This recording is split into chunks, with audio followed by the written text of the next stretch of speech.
Hello, my name is Joshua Brown from the aptitude testing website howtobecome.com, and in this tutorial I will teach you how to pass a PwC assessment test. PwC is without a doubt one of the best firms on the planet to work for. It's the world's second largest professional services network and one of the big four accounting companies. So it's no wonder it's a sought after company to work for, with a notoriously difficult recruitment process and vigorous aptitude assessments.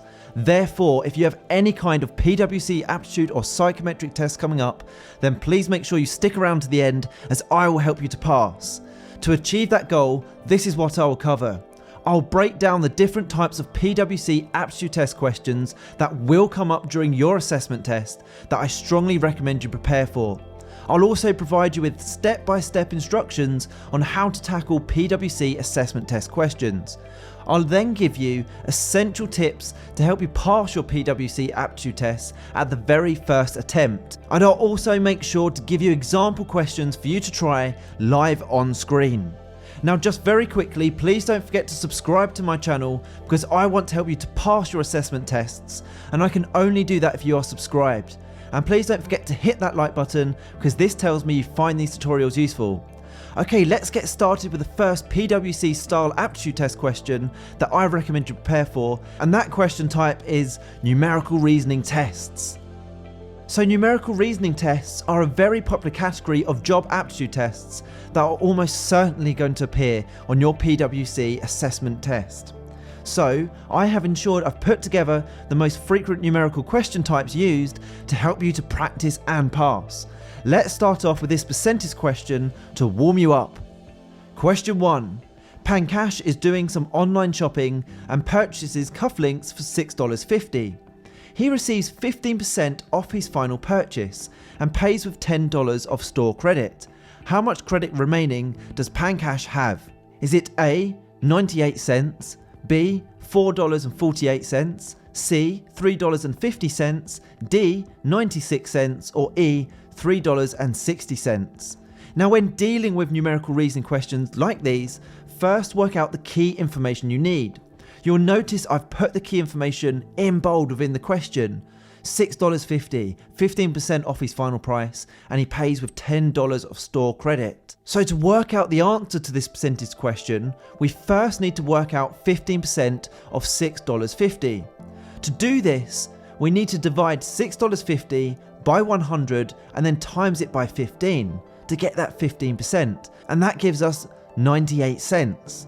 Therefore, we minus 98 cents from $6.50 to give us $5.52. And therefore, to work out the answer, we simply minus $5.52 from the $10 of store credit that Pankaj had, giving us a total of $4.48 remaining. So the correct answer was answer option number B. Now, it's your turn to try question yourself. Please put your answer to question 2 in the comments section below for marking. Thank you. Okay, question 2. Sebastian is shopping for dinner. He makes 3 purchases which total $7.50. Sebastian receives a 30% discount on the final purchase and pays with a $10 bill. How much change does Sebastian receive? Is it A, $5, B, $2.25, C, $3.25, D, $2.50, or E, $4.75? Now you have 20 seconds on the timer starting now.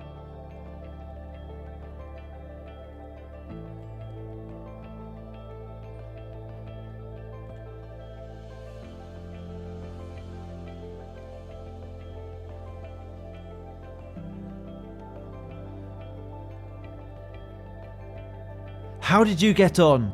Please put your answer in the comment section below, where I will mark it for you. Okay, let's move on to a similar numerical format style to that of the actual PwC maths tests. Okay, now it's time to make things a bit more challenging by mixing in visual graphs and tables. These numerical question types are known as data interpretation tests and are frequently used in PwC numerical reasoning tests. So here's the question.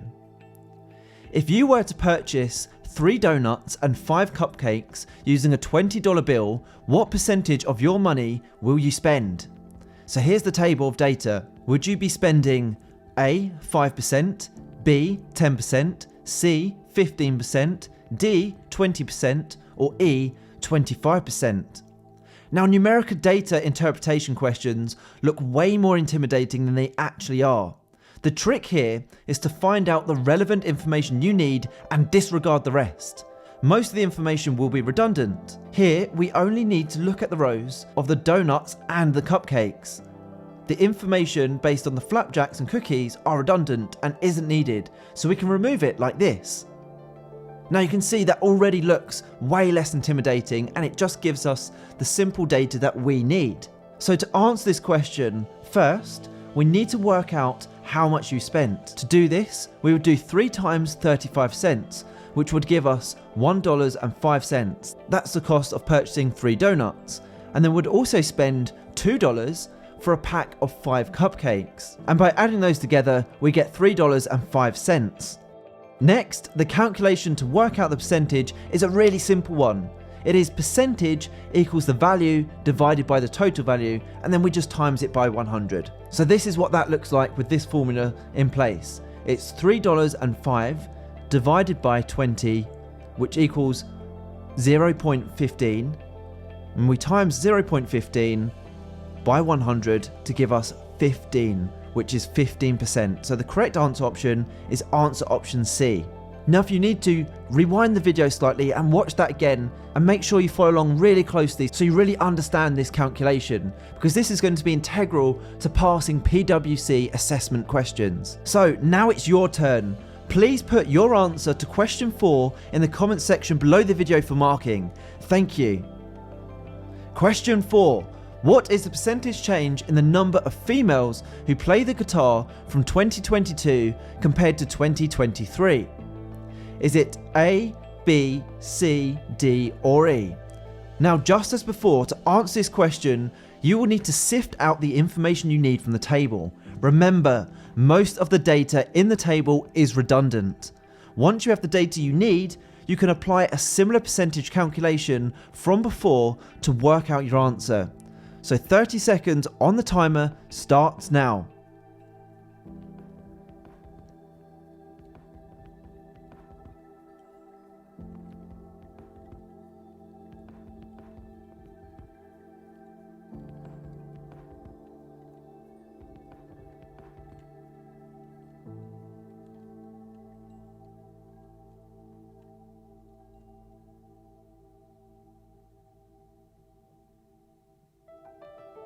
Okay, next question. This table represents the actual and target revenue for 2023 for 5 different products. So here's the table. The question is, in the following year, product D earns $320,250. What is the percentage decrease from product D's revenue in 2023 and the revenue in the following year, rounded to the nearest whole number? Is it A, minus 0.5%, B, minus 1%, C, minus 27%, D, minus 36%, or E, minus 37%? You have 30 seconds on the timer starting now.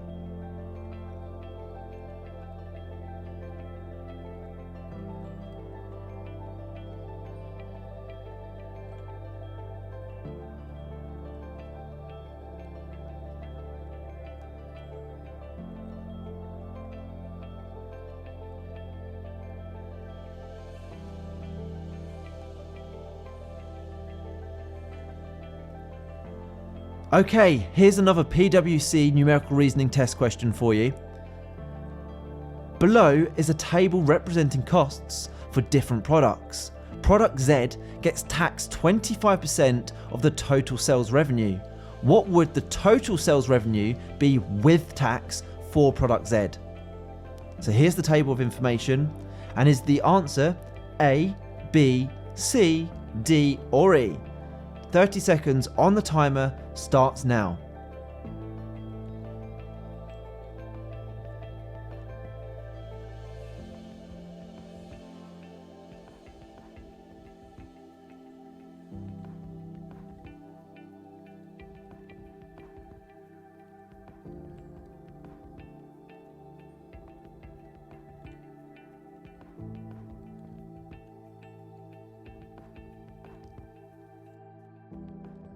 Now don't go anywhere, make sure you stick around as I have plenty more questions and answers to give you, but when you're ready, click that link in the top right hand corner and head through to my website howtobecome.com, where you can access 1000 PwC Aptitude Test preparation style questions, including the ones we're covering right now, plus the fully worked answers and strategies to pass each question type to make you the standout candidate.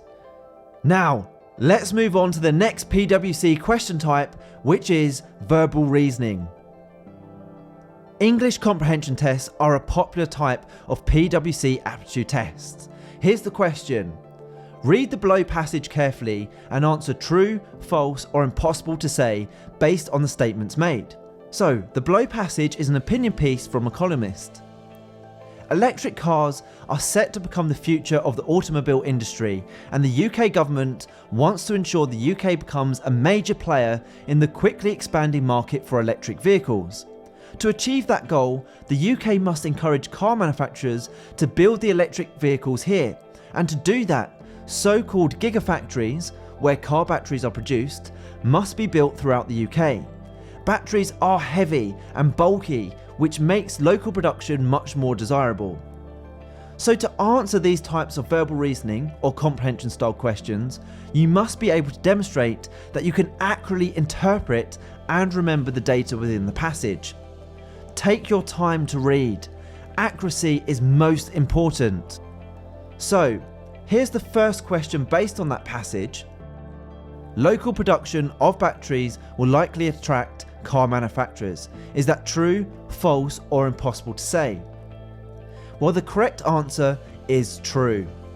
As you can see here, the passage states, to achieve that goal, the UK must encourage car manufacturers to build the electric vehicles here, and to do that, so-called gigafactories where car batteries are produced must be built throughout the UK. So let's take a look at another question based on that same passage, and this time you have 5 seconds to answer the question. The UK doesn't have any gigafactories at present. Your 5-second timer starts now.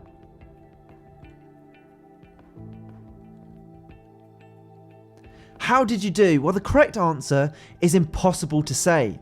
Now, although we might assume there aren't any factories yet, the passage doesn't explicitly say that there are no gigafactories in the UK currently. It just says more are needed to be built.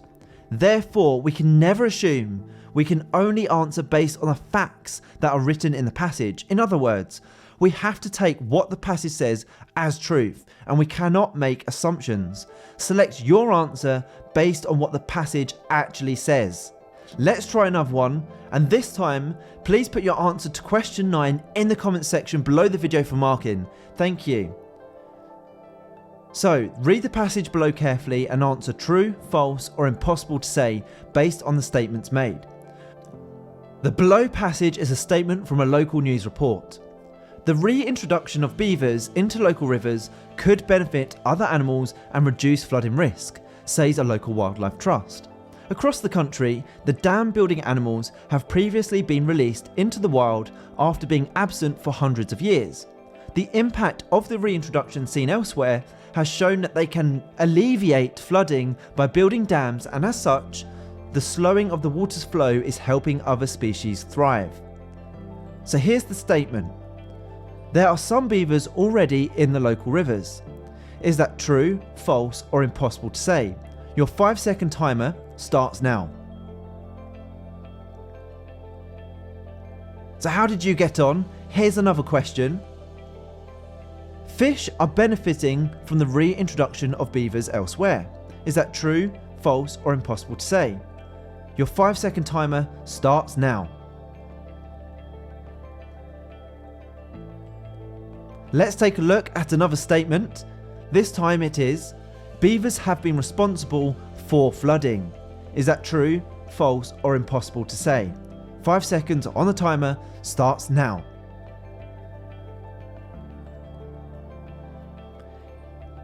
And here is another statement. Reintroducing beavers into local rivers could have multiple benefits. Now, is that true, false, or impossible to say? Let me know in the comment section below. 5 seconds on the timer starts now. So the next thing to do is to please make sure you click that button in the top right hand corner of this video right now. Head through to my website, howtobecome.com, where you can get access to 1,000 PwC preparation style aptitude test questions and fully worked answers to each question. You can literally have access online within 2 minutes from now, and it's guaranteed to help you to prepare effectively for your next job aptitude test, and also, more importantly, put you ahead of the competition.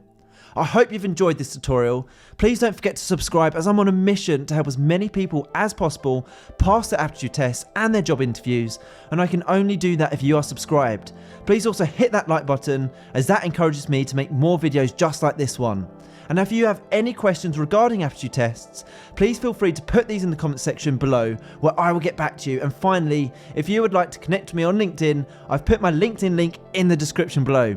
It's always great to connect with like-minded professionals such as yourself.